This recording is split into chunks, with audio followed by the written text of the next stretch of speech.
It happened at that time that Judah went down from his brothers and turned aside to a certain Adulamite, whose name was Hirah. There Judah saw the daughter of a certain Canaanite, whose name was Shua. He took her and went into her, and she conceived and bore a son, and he called his name Er. She conceived again and bore a son, and she called his name Onan. Yet again she bore a son, and she called his name Shelah. Judah was in Chezib when she bore him. And Judah took a wife for Er, his firstborn, and her name was Tamar. But Er, Judah's firstborn, was wicked in the sight of the Lord, and the Lord put him to death. Then Judah said to Onan, "Go into your brother's wife, and perform the duty of a brother-in-law to her, and raise up offspring for your brother." But Onan knew that the offspring would not be his. So whenever he went into his brother's wife, he would waste the semen on the ground, so as to not give offspring to his brother. And what he did was wicked in the sight of the Lord, and he put him to death also. Then Judah said to Tamar, his daughter-in-law, "Remain a widow in your father's house, till Shelah, my son, grows up." For he feared that he would die, like his brothers. So Tamar went and remained in her father's house. In the course of time, the wife of Judah, Shua's daughter, died. When Judah was comforted, he went up to Timnah to his sheepherders, he and his friend Hirah the Adulamite.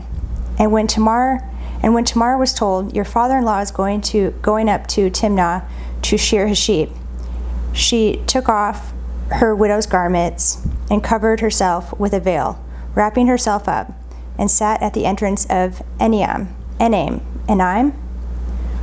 which is on the road to Timnah. For she saw that Shelah was grown up, and she had not been given to him in marriage. When Judah saw her, he thought she was a prostitute, for she had covered her face.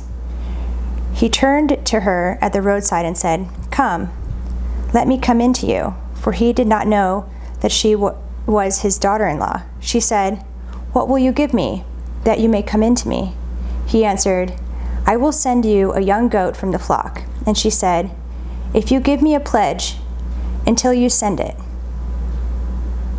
He said, "What pledge shall I give you?" She replied, "Your signet and your cord and your staff that is in your hand." So he gave them to her and went into her, and she conceived by him.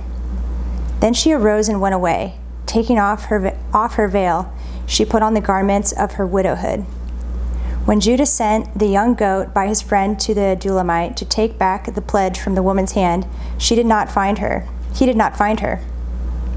And he asked the men of the place, "Where is the cult prostitute who was at Enaim at the roadside?" And they said, "No cult prostitute has been here." So he returned to Judah and said, "I have not found her." Also, the men of the place said, "No cult prostitute has been here." And Judah replied, "Let her keep the things as her own, let her keep the things as her own, or we shall be laughed at. You see, I sent this young goat, and you did not find her." About 3 months later, Judah was told, "Tamar, your daughter-in-law, has been immoral. Moreover, she is pregnant by immorality." And Judah said, "Bring her out, and let her be burned." As she was being brought out, she sent word to her father-in-law, "By the man to whom these belong, I am pregnant." And she said, "Please identify who these are, the signet and the cord and the staff." Then Judah identified them and said, "She is more righteous than I, since I did not give her to my son Shelah, and he did not know her again." When the time of her labor came, there were twins in her womb. And when she was in labor, one put out a hand, and the midwife took and tied the scarlet thread on his hand, saying, "This one came out first." But as he drew back his hand, behold, his brother came out. And she said, "What a breach you have made for yourself." Therefore his name was called Perez. Afterward his brother came out with the scarlet thread on his hand, and his name was called Zerah. Now Joseph had been brought down to Egypt, and Potiphar, an officer of Pharaoh, the captain of the guard, an Egyptian, had bought him from the Ishmaelites, who had brought him down there. The Lord was with Joseph, and he became a successful man. And he was in the house of his Egyptian master. His master saw that the Lord was with him, and that the Lord caused all that he did to succeed in his hands. So Joseph found favor in his sight and attended him, and he made him overseer of his house and put him in charge of all that he had. From the time that he made him overseer of his house and over all that he had, the Lord blessed the Egyptian's house for Joseph's sake. The blessing of the Lord was on all that he had, in house and field. So he left all that he had in Joseph's charge, and because of him he had no concern about anything but the food he ate. Now Joseph was handsome in form and appearance, and after a time his master's wife cast her eyes on Joseph and said, "Lie with me." But he refused and said to his master's wife, "Behold, because of me my master has no concern about anything in the house, and he has put everything that he has in my charge. He is not greater in this house than I am, nor has he kept back anything from me except you, because you are his wife. How then can I do this great wickedness and sin against God?" And as she spoke to Joseph day after day, he would not listen to her, to lie beside her or to be with her. But one day, when he went into the house to do his work, and none of the men of the house were there in the house, she caught him by his garment, saying, "Lie with me." But he left his garment in her hand and fled and got out of the house. And as soon as she saw that he had left his garment in her hand and had fled out of the house, she called to the men of her household and said to them, "See, he has brought among us a Hebrew to laugh at us. He came in to lie with me, and I cried out in a loud voice. And as soon as he heard that I had lifted up my voice and cried out, he left his garment beside me and fled and got out of the house." Then she laid up his garment by her until his master came home, and she told him the same story, saying, "The Hebrew servant, whom you have brought among us, came in to me to laugh at me. But as soon as I lifted up my voice and cried out, he left his garment beside me and fled out of the house." As soon as his master heard the words that his wife spoke to him, "This is the way your servant treated me," his anger was kindled. And Joseph's master took him and put him into the prison, the place where the king's prisoners were confined, and he was there in prison. But the Lord was with Joseph and showed him steadfast love and gave him favor in the sight of the keeper of the prison. And the keeper of the prison put Joseph in charge of all of the prisoners who were in the prison. Whatever was done there, he was the one who did it. The keeper of the prison paid no attention to anything that was in Joseph's charge, because the Lord was with him. And whatever he did, the Lord made it succeed. Sometime after this, the cupbearer of the king of Egypt and his baker committed an offense against their lord and the king of Egypt. And Pharaoh was angry with his two officers, the chief cupbearer and the chief baker. And he put them in custody of the house of the captain of the guard, in the prison where Joseph was confined. The captain of the guard appointed Joseph to be with them, and he attended them. They continued for some time in custody.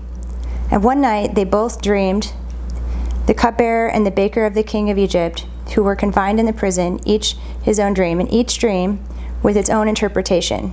When Joseph came to them in the morning, he saw that they were troubled. He asked Pharaoh's officers who were with him in custody in the master's house, "Why are your faces downcast today?" They said to him, "We have had dreams, and there is no one to interpret them." And Joseph said to them, Do not interpretations belong to God? Please tell them to me." So the chief cupbearer told his dream to Joseph and said to him, "In my dream there was a vine before me, and on the vine there were 3 branches. As soon as it bundled, its blossoms shot forth, and the clusters ripened into grapes. Pharaoh's cup was in my hand, and I took the grapes and pressed them into Pharaoh's cup and placed the cup in Pharaoh's hand." Then Joseph said to him, This is its interpretation. The 3 branches are 3 days. In 3 days Pharaoh will lift up your head and restore you to your office, and you shall place Pharaoh's cup in his hand as formerly when you were his cupbearer. Only remember me when it is well with you, and please do me the kindness to mention me to Pharaoh, and so get me out of this house. For I was indeed stolen out of the land of the Hebrews, and here also I have done nothing that they should put me into the pit.